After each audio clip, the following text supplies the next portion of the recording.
Hello and welcome back to another episode of the Complete NRL Fantasy Podcast. My name is Chris. Hope you guys had an amazing weekend wherever you're listening from. And can I give a shout out to my one listener in Poland as well? Now, I just realized that we're actually in 12 different countries. But first of all, guys, thank you so much for the support. It's been absolutely amazing. We have a little bit of a different episode for you today. We're actually talking to former Canberra Raiders player, number 227, Jarrod Lawrence. Jarrod, thank you for joining us. Hey, Chris, thanks for having me, mate. Very good, mate. Very good. Now, mate, Raiders looking good this year? Oh, look, we're always looking good at this time of the year. Just like all the coaches are puffing their chests out. Everyone's having a good pre-season. But look, obviously a Raiders tragic myself. I'm always very confident. But let's see what happens in the first trial game this weekend. Mate, awesome, mate. We do really appreciate you coming onto the podcast. I think it's just good for our listeners to get, not just a fantasy chat, but also have a chat to some ex and current players. And there's just so much knowledge that you guys can bring for the new generation of players coming through. Yeah, look, I appreciate you thinking of me. Obviously, I was never a household name at the Canberra Raiders, but I did play 6 seasons there, mainly in the lower grades, but a handful of first grade games. But look, it's certainly from a fringe player perspective, I could hopefully offer some value to your listeners and how sort of we manage to work and play, I guess. Yeah, awesome, mate. Now, mate, just briefly, let listeners know how we know each other. Now, you actually mentioned the other day, it's been 10 years since we first met. Now, you are part owner of Anytime Fitness here on the Sunshine Coast. And I basically did my course and happened to my way into a job there, mate. So tell us a little bit about, so you had, was it 3 gyms at one stage? No, we just had the 2. So we opened, we moved up from Canberra back in 2010 and opened up the Caboolture site. And we had that for a couple of years. And I think Currimundi, correct me if I'm wrong, 2012. So 2 years into our 5-year journey with Anytime. We opened the Currimundi site as a partnership, and thankfully we had good people like yourself to run that. I only worked the odd day there, but we had that for 5 years. Yeah, ripper, mate. And honestly, I think I was there 6.5 years, and it was an amazing start to my personal training career. And I remember fangirling hard when someone told me, I used to play for the Raiders. And I was like, die hard NRL tragic. I was like, oh my gosh, I worked for an ex-NRL player. I was just frothing so hard. And then you were like, no, I wasn't that good. I'm like, bro, it doesn't matter. You played more NRL games than I have. Good on you. Very, very flattering, mate. Actually, the Sunny Coast is full of ex-players. There's quite a few that getting around here. Yeah, no, it really is, mate. They all have a lot to do with some of the lower grades still as well. So now, mate, we want to tell the listeners the Jarrod Lawrence story. Now, tell me, mate, when did you start playing football? Like as a young guy? Mate, this is making me feel really old. I was 1985 in Christchurch. I'm New Zealand born. I've been in Australia for 23 years, but I started with the Addington Magpies, which is a club in Christchurch. Yeah, that's Addington Magpies. What's that, sorry? Shout out to the Addington Magpies. Yeah, shout out to the Addington Magpies. Actually, a few Kiwi internationals come from there, Mike Doreen, and a couple other guys. But I sort of played all my juniors in Christchurch. I did switch to the Horsell Hornets in the under-10s. And played all my junior footy there. And when I got to about 17, to be honest with you, our junior club team used to get flogged every week. But I stuck it in there, and I managed to get into the senior ranks when I was about 17, and then sort of things started to sway a little bit for me in regards to success and so forth. And I made the Canterbury side, which is similar to Falcons type thing, isn't it? Almost like Falcons. It's almost like the Falcons type. Yeah. So the Canterbury Auckland match is generally the big one. So I made a couple of appearances there. The coach at the time was Gerard Stokes. Gerard Stokes is the father of the cricketer, the England cricketer. Stokes. Oh, there you go. Yeah, nice. So Gerard. Sure, taught his son how to play cricket, really. Wow, yeah, I'm not a big cricket fan, but I think he stirs the pot a bit. There. But no, Gerard actually lost his life to cancer. So he was one of my mentors coming through, and obviously when I hit that senior rank, things started to change a little bit for me in regards to rep footy and Awesome, man. Now, you said that when you first wanted to move on with your career, you actually were going to go to the UK. Is that right? Yeah. I mean, most players generally finish their careers in the UK. So I actually had another mentor of mine coming through the Horsell Hornets was Brendan Tudor. And I don't know if you've done much homework on Brendan Tudor, but I did actually. famously nicknamed the babyface assassin, and he was one of the early sort of Kiwis that managed to crack it in the Australian Rugby League. So he played for Western Suburb Magpies, played for the Western Reds when they were in the comp for a couple of years, and then probably his main success was in the UK. So Featherstone Rovers, Castleford Tigers, and so forth. So he was in their Hall of Fame too, wasn't he?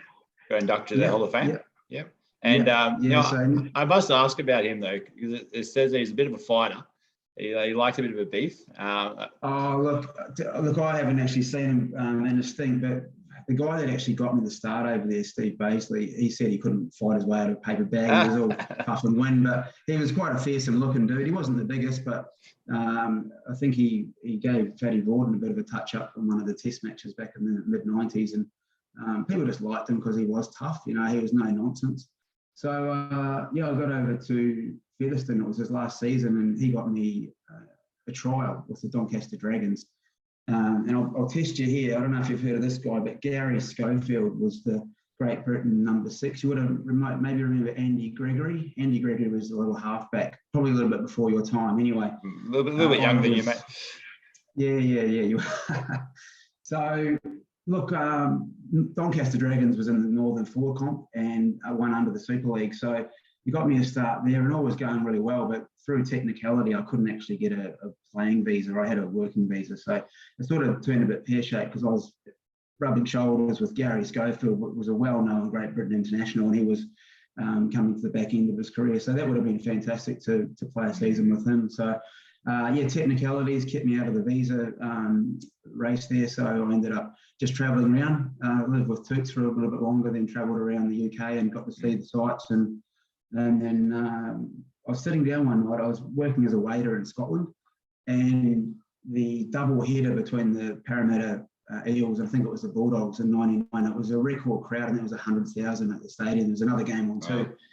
And I was sitting down there, and it was David Kidwell and David Wailecki that were lining up for the Parramatta Eels. And I went to school with David and played a lot of rep footy in the juniors with David.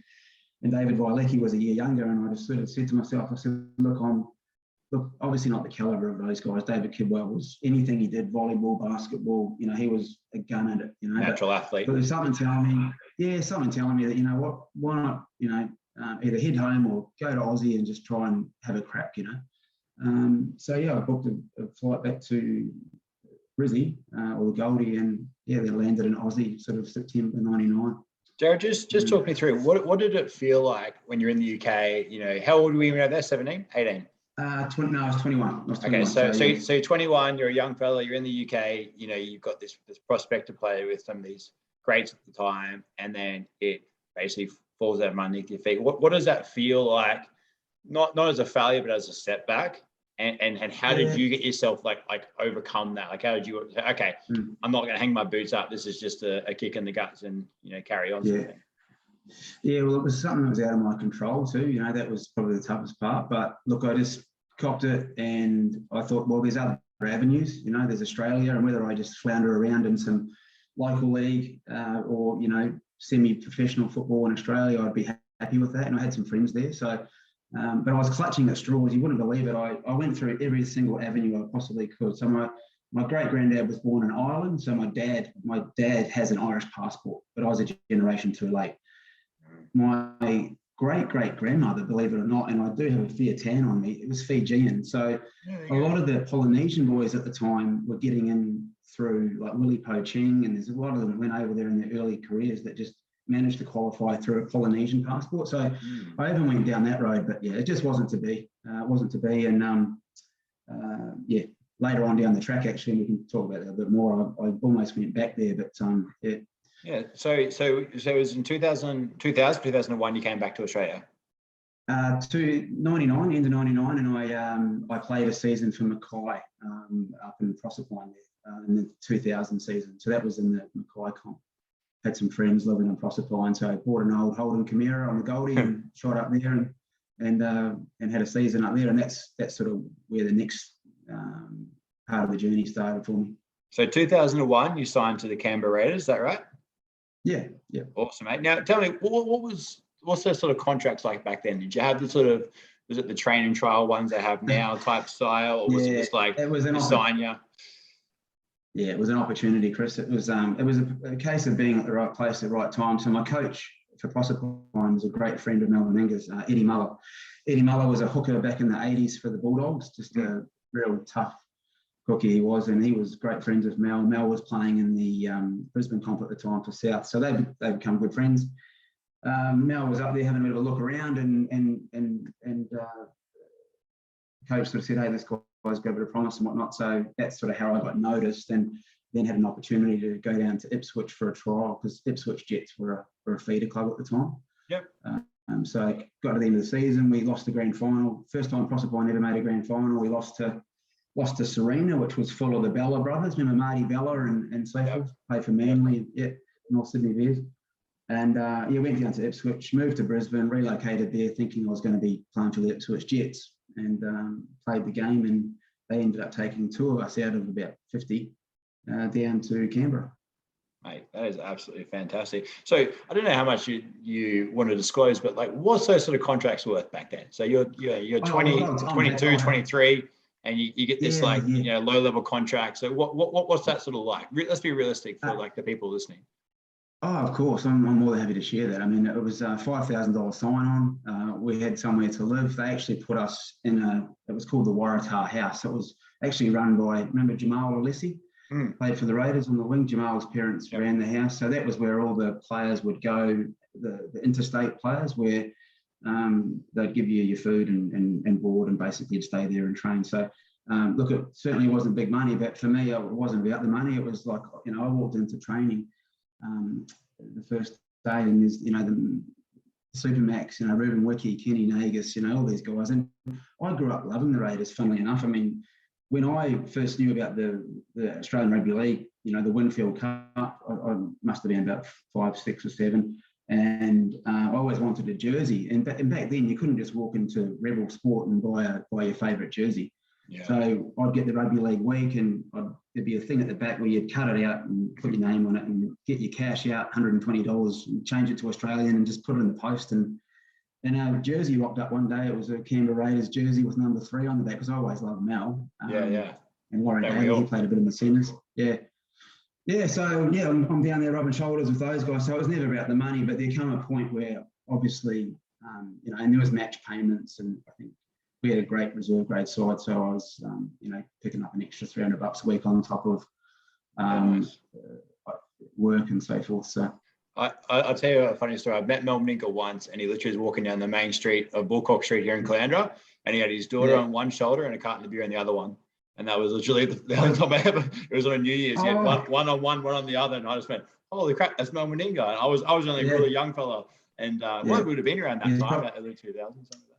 Yeah, he's probably on his way to Alfie Langer's seafood restaurant. Yeah, there's an aura about Mel. Even now, when I see Mel, I get, I wouldn't say nervous, but there's just an aura about him. Yeah, he's a nicest guy. Yeah.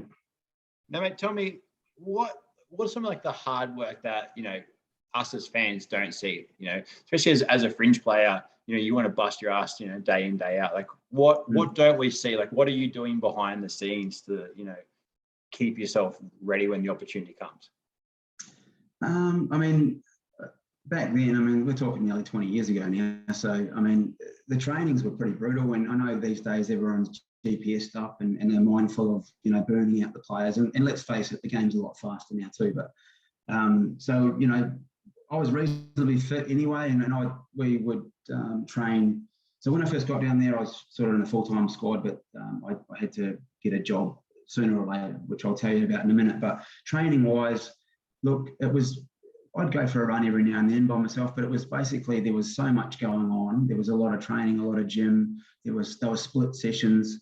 They were full on, like really full on. It did take a toll on the body, but I loved it. And that was probably one of my strengths, was the training side of it. I just loved it. I was addicted to the running. I loved the gym. So I never found it to be a chore or anything like that.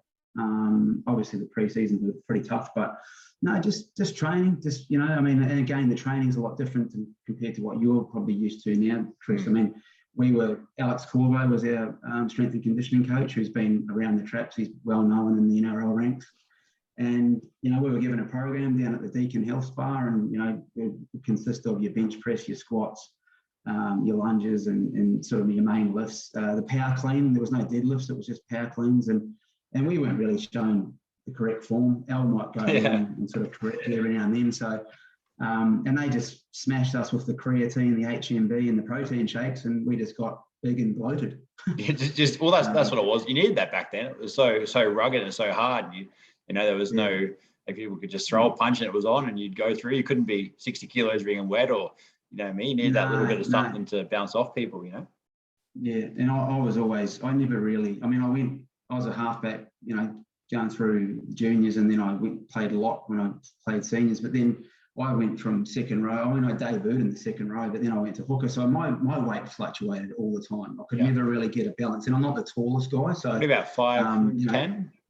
5'10" or something. Yeah, something like that. Maybe 5'11", but with a big pair of shoes on. But so I was quite short and stocky, but I adapted to whatever position I got put in. I just did, tried to do my best, I guess. Now, mate, round 21, 2001, you made your debut against Newcastle. Now, I actually got some fun facts about that game. I don't know if you know this or not. But you obviously played against the great Andrew Johns. Remember? Yeah, remember that? Yeah, mate. He smashed all the records, didn't he? He did, mate. He actually had the most points ever scored in Newcastle history, which was 34 points. He put on 4 tries on you.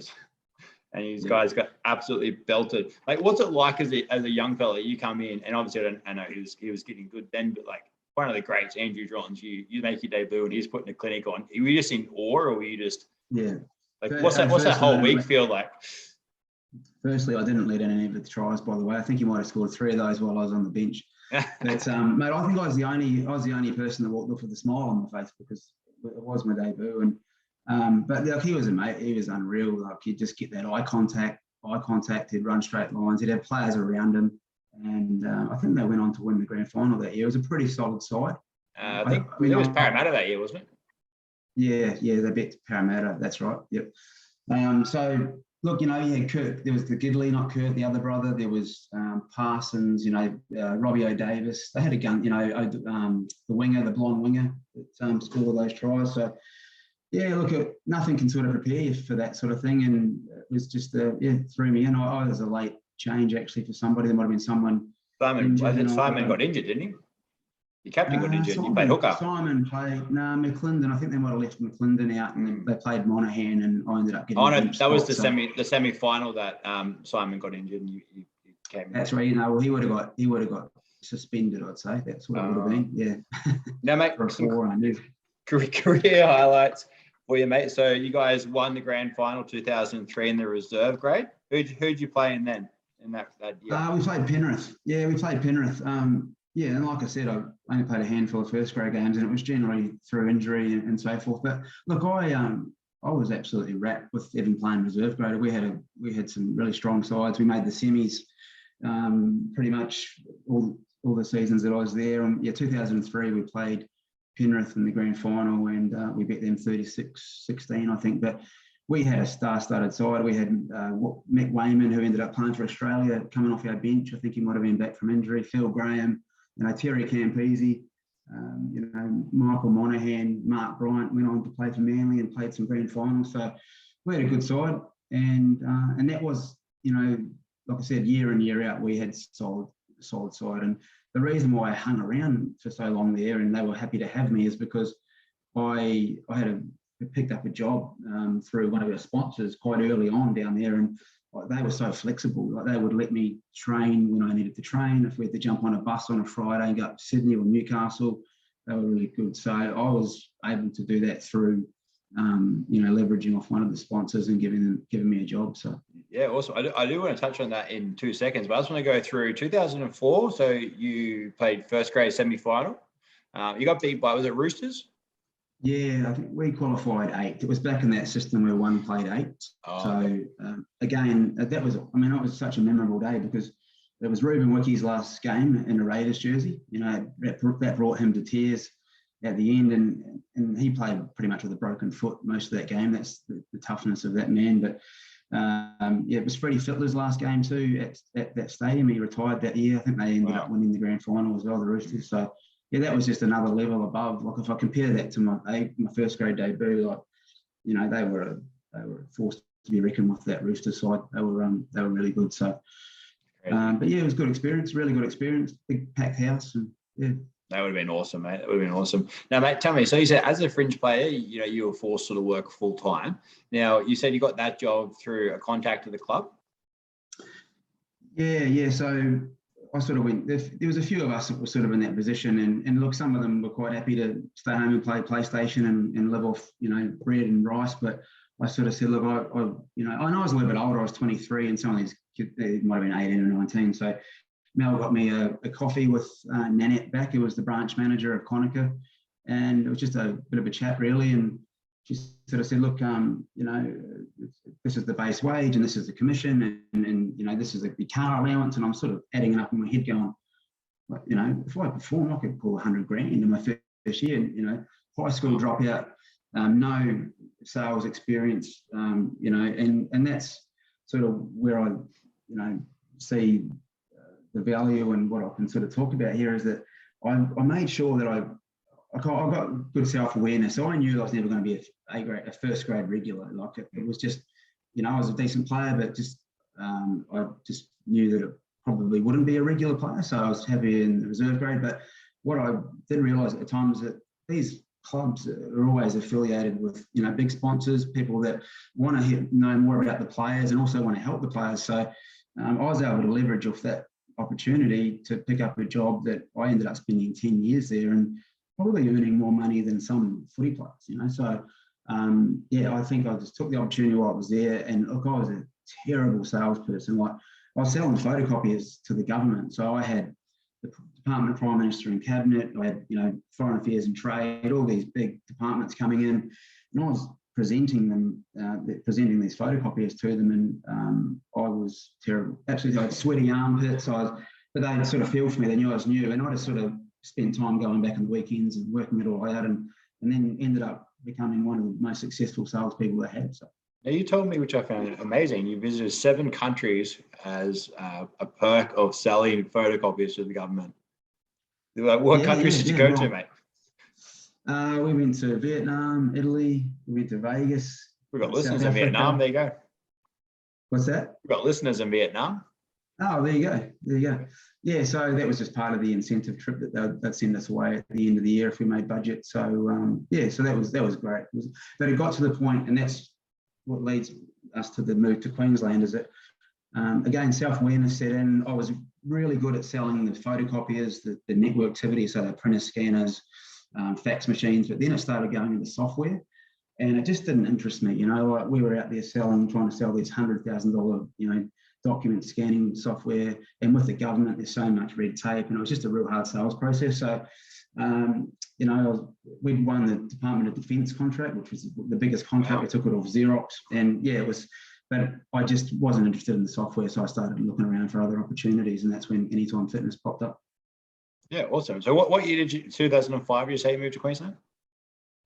No, 2010 we did. So I finished up Canberra in 2006. I think it was 2005. I went back and played a couple of games. It's quite funny, actually.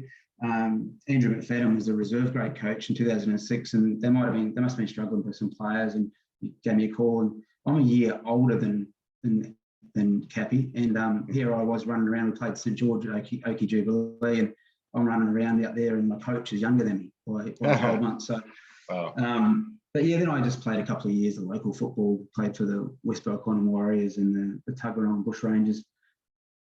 Yeah, awesome, mate. Now I got some fun facts here about you. Now you said to me that 5 of your best mates from back home are serving 50 years collective in prison. Is that right? Now, yeah, you told me that you narrowly missed that. So, like, tell me about that. How's that come about, mate? Yeah, look, and that's obviously nothing to be proud of, but a lot of these guys still motivate me now. And look, I was by no means I was a bit of a rat bag, but I never really got into trouble too much. But the guys that I sort of hung around with, one of them in particular sort of come from a bit of a tough background, and it was always inevitable that he would probably go down the same path. But a lot of it started at petty crime, stealing cars, perfumes from the pharmacy, and then it sort of led into more serious. And that's where I believe rugby league sort of was great to me, because I always had that, go to training, and some of these guys sort of dropped off the perch by, becoming too lazy and just chasing other things. So, yeah, look, there's probably 4 of those 5 were pretty good friends of mine. Another one I just went to school with, but they went down that road, and unfortunately for them, it sort of didn't end too well. Would have been nice to have a bit of a twist of fate, and I'm sure that they would love to go back in time and maybe change some things. But look, I've used that as a bit of an inspiration for me at times when I think I might be having a bit of a tough day, and think about what they might be going through, sort of having, in their jail cell. So yeah, that's what that's why I wanted to bring it up, because I think it's just so important for some of these young kids who, they're at a bit of a crossroads, whether they can go down left-hand side and get into a bit of trouble and muck about with their boys, or they go right and they got this stellar career ahead of them. So I think I just want to mention that, because it's so pivotal that we have our own choices to make, of course. And like say you made a different choice, and you went on to, like I say, play with some of the greats at the Raiders, and make enough money to live as a full-time footballer. And I think it's just so critical that these kids know that you have choices. You don't have to follow your dickhead mates, because they don't help you in 20 years' time. Yeah, it's actually, I read a quote yesterday by Steph Curry, and it's basically around what you said. Success is not an accident. Success is a choice. And success can be so different for everybody. I sort of look at that word sometimes and go, success for me could be totally different from what success is for you. But rugby league, I believe, although I didn't make millions of dollars from it, I feel that it's given me pretty much everything. Even I met Rachel through rugby league. Rachel, my wife, she actually was running the Raiderettes at the time. So she was, and I wasn't the only one that married a Raiderette. David Furner married Kelly, who was also a Raiderette, and another mate of mine who's just moved to the sunny coast, David Howell. I don't know if David played for the Raiders in the Centres. He played about 50 games before heading over to the UK. Yeah. And he married Holly, who was a Raiderette. So, was that like the Canberra cheerleaders, was it? Yeah, the cheerleaders. Yeah. I'm going to give her so much crap next time I see her now. No, Rachel was actually the choreographer for the Raiderettes, but she danced for the Melbourne Tigers and stuff back in the day for the basketball. Yeah, awesome. Now, mate, another thing I found very interesting, you said you never had a job interview. You never had it? No, I haven't. Even that interview with Nan that Mel set up, it wasn't actually an interview. It was more of a catch-up. But no, I left school at 16 to work in the family business. Dad had a peanut factory, so I left school to roast peanuts, of all things. And then through my dad, he got me a couple of jobs and opportunities, and working in a store and unloading containers and a lot of labour stuff. But yeah, and then I've never actually. I reckon I'd be terrible. Because my daughters have gone through that process, and what some of the protocol and some of the questions you get asked, I don't know if I could do it. Yeah, fantastic, mate. And also as well, so right now you are the CEO of Wow Wipes. So, mate, tell us about the brand that you started and everything that goes along with that. Yeah. So when we got into the fitness industry, being a franchise, we were given a list of products that we could purchase and so forth. And these wipes that we're getting at the time, to me, just looked a little bit on the expensive side. So one thing led to another. Exchanged a couple of emails with a guy in the US, and I became a distributor along with a mate of mine, Rob, who 50-50. We got a pallet over, which then led into a container. And then 2014, we had a container come across from the US, and it was involved in an accident down at Brisbane Port, and two trucks collided, and it went up in flames. So we lost everything, lost about 100 grand.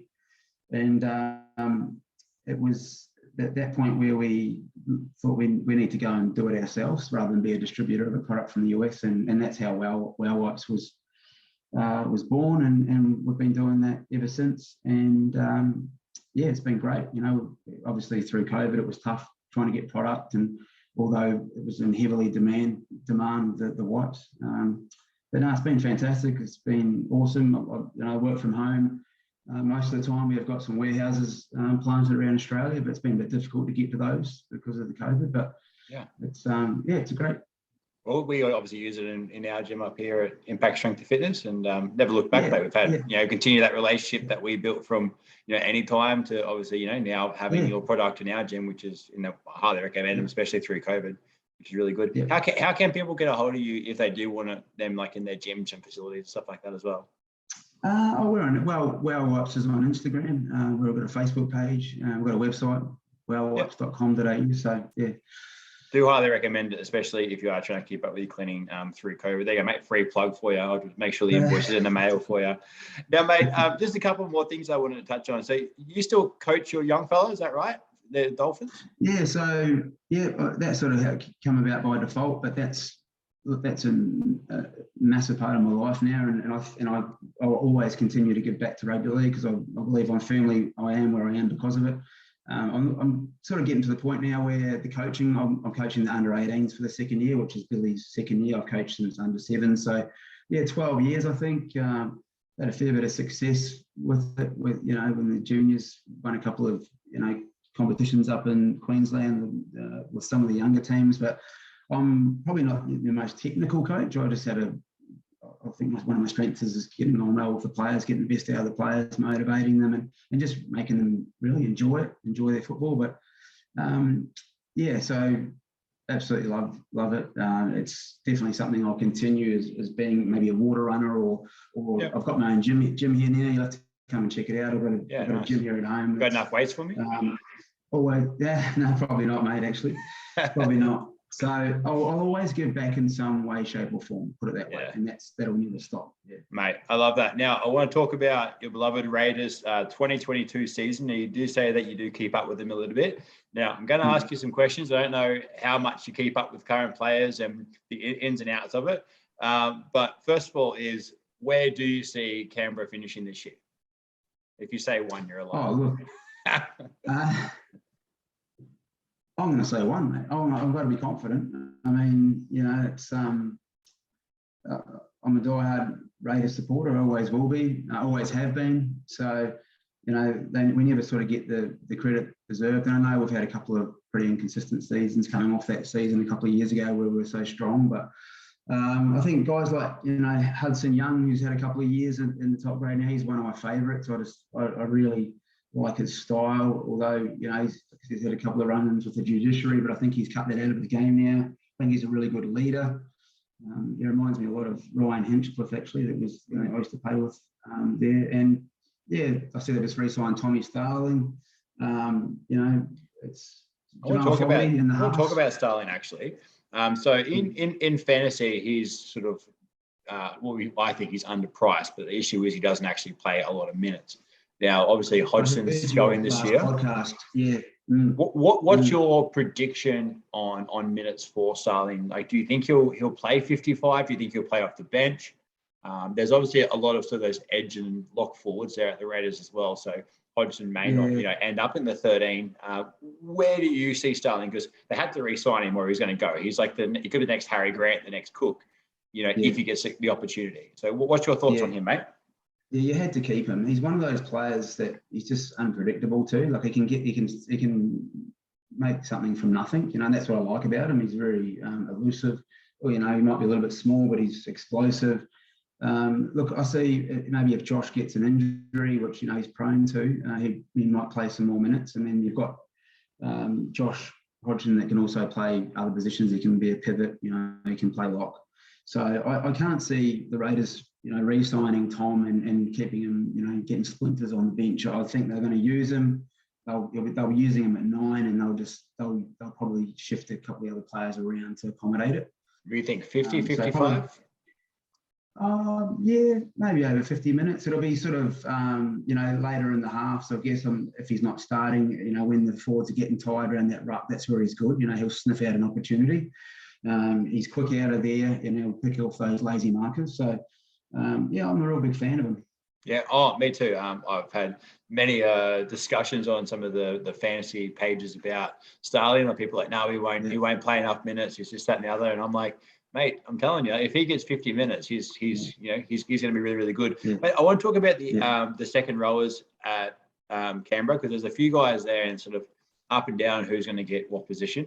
Now, who do you see as the starting edges there at Canberra? Do you think it'll be Young and Whitehead? Do you think it'll be Harawira-Naera and Whitehead? Who do you see? Yeah, I mean, probably Elliott and Corey are probably my picks, but, there's versatility there. Hudson can play in the back row too, and you've also got guys like Adam Elliott as well that's gone to the club. So I guess, Ricky's going to pick the strongest team, and the most consistent team. I was really happy to see Joseph Tarpany get the man of the match the other night in the Indigenous Māori game. That was pretty good, and I think he's in for a big season. Me too. But yeah, we've definitely got some depth there. So yeah, look, I would say Elliott and Corey would probably be my picks. But you mean Elliott at 13? Elliott at 13, Young at 12. Elliott 12. Would you play Elliott 12 or 13? Or either or. Yeah, Elliott can play down that left edge or that back row position, or Hudson. I think I like Hudson roaming. He's probably a little bit fitter than Elliott. Yep. Yeah, awesome. Now I want to touch on Joe Tarpany. Mate, I think I don't know.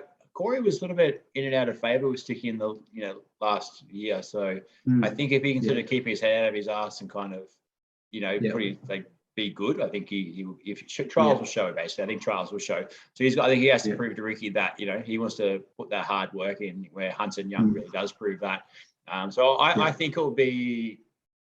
I think it'll be Corey and Elliott will be 12 and 11, and then I think they'll probably play Elliott. Will play 13, and I think he'll play probably 60 minutes there, 55, 60 minutes there, and I think Hodgson will probably play 15 in that spot, and then I think the rest of the guys will just mix into the front row. I think Young can play front row as well. I don't think he's locked in to be in a second rower. I think he's a big enough body that if you need him in the middle, he can play that. Then you got likes of Emre Gula have to play somewhere like that. And, but then again, Ryan James is gone as well. I tell you who we're going to miss is Sia. Even though Sia was getting a bit on, I think we're going to miss that leadership there. But other guys have just got to step up. I think Sia's still involved in the club, so which is great. The club have kept him on as a welfare manager or something along those lines, so which is really good. Now, mate, talk to me about Tarpany. Now, I actually, in one of my pod episodes, I spoke about Tarpany, and I said that he's actually fallen on the radar and no one's looking at him. But then he comes out and scores, a try and a try assist or something like that at the Indigenous and Mary All Stars, and just shows people that he's an absolute gun. I think for him, it's going to come down to minutes. I think it's going to come down to if he can play 55, 60 minutes in the front row, which he's got the good fuel tank for. What do you sort of see for Tarpany? I know he's going to have a big year, but what do you see him minutes wise in his role at the club moving forward? Well, he's been around for a while now. He's not that young face anymore, and he's a confidence player too. I think we saw that the other night. If he starts well, and gets a try, he seems to lift. He seems to lift. But minutes wise, I'm not sure. I to be honest, I don't usually take a hell of a lot of note in that when I'm watching football games. I probably will now that I know a bit more about the fantasy league that you love, but he'll certainly have to step it up as a leader. And I think, like I said, he's a confidence player. He's, he needs to. He'll after that man of the match the other night, he'll certainly be wanting to back that up this week in the first trial. Is it versus the Roosters? This week, I actually have. Yeah, I think so. I actually haven't had I think it's the Roosters. Schedule. No, I think if you can back it up week in, week out, it's going to be the thing you need to look at, isn't it? It's a long season. We just need to be patient. That's the thing. You hear all the reports about this, that, and the next thing, and all the predictions. But I think they just got to be patient and be consistent, be disciplined, make sure they stick to the plan, and I guess those fundamental errors that we've sort of been slipping into their game over the last couple of years and so forth. I think they need to sort of yeah, clean that up. Jack White managed to have a big year. Jordan Rapiner, it's great to have him back. We never thought that would happen, and with him going to rugby, so it's good to have him back there. And hopefully, Croak's knee comes good. I heard he's had some what do you call it? Stem cell. Yeah, I've heard he's had some stem cell treatment there. So I do want to talk about the back line a little bit, because there's a few positions there that we've talked of. Charles Nicoll-Klokstad, whether he's going to maybe take Croker's spot. There's talks of Xavier Savage going back to fullback. How do you see sort of that back five line up? I personally think that CNK will be a fullback, and I think especially with Rapiner, out now for I think it's two weeks suspension, that Savage will probably go into his spot. Like, how do you see that? Yeah, pretty. There's a boy called Matthew Tomoko as well. He's a big boy too. He looks all right. Yeah. But yeah, Chance definitely at fullback. Nick Kotrick on one wing. Again, I haven't had a real good look. Savage obviously will probably have to be there. He's played a few great games now, so it's certainly going to have to be the right pick for whatever they do. But again, I'm not quite 100% sure. Sebastian Chris, you imagine, has to be there somewhere as well. He did quite well. Yeah. He's a good guy. He can play back row as well. He's tough and strong, and I like his presence. Mate, fantastic. Mate, I want to absolutely thank you so much for coming on the podcast. It's been an awesome chat. Guys, Canberra Raiders for number 1 this year. I mean, anything else that you want to add? Any bit of experience you want to give to the young players out there? I suppose, getting back to earlier about the leveraging and really, if you are a fringe player, even if you're not, make a point on getting to those promos, getting to those school community things. And sometimes I know you've had a big training session and you might not want to get in your car and go down there. But you never know who's in the room. You never know who you're going to meet. And that's basically how I've sort of been able to make a really good living and have a really good lifestyle through the channels and the avenues of the people that I met through the game. So you never know who's watching, train hard, put in the effort. That's what I can say, mate. Is never give up either. You never give up. There's a lot of players out there that don't make grade until 25, 26. Cody Walker. Cody Walker. Don't let anyone. I mean, one of the toughest guys I played rugby league with was Darren Porter, mainly reserve grade. He played more first grade games than I did, but Darren was 28 and he debuted for the Canberra Raiders against the Bulldogs, and that was when it was a Bulldogs pack of Mark O'Neilly, Willie Mason, Rennie Matua. They had some big bodies there, and Darren Porter was 85 kilos in the front row and didn't take a backward step. A bit like a Josh Miller mould. But you never know who's looking, and never give up. Mate, awesome. Once again, thank you so much for your time, man. We really, really appreciate it. Guys, this chat has been absolutely fantastic. Make sure you go through, check out all the past episodes of the podcast. We will be back talking middle edge forwards with the Kiwi boys, with Eddie and Timmy and Shooter.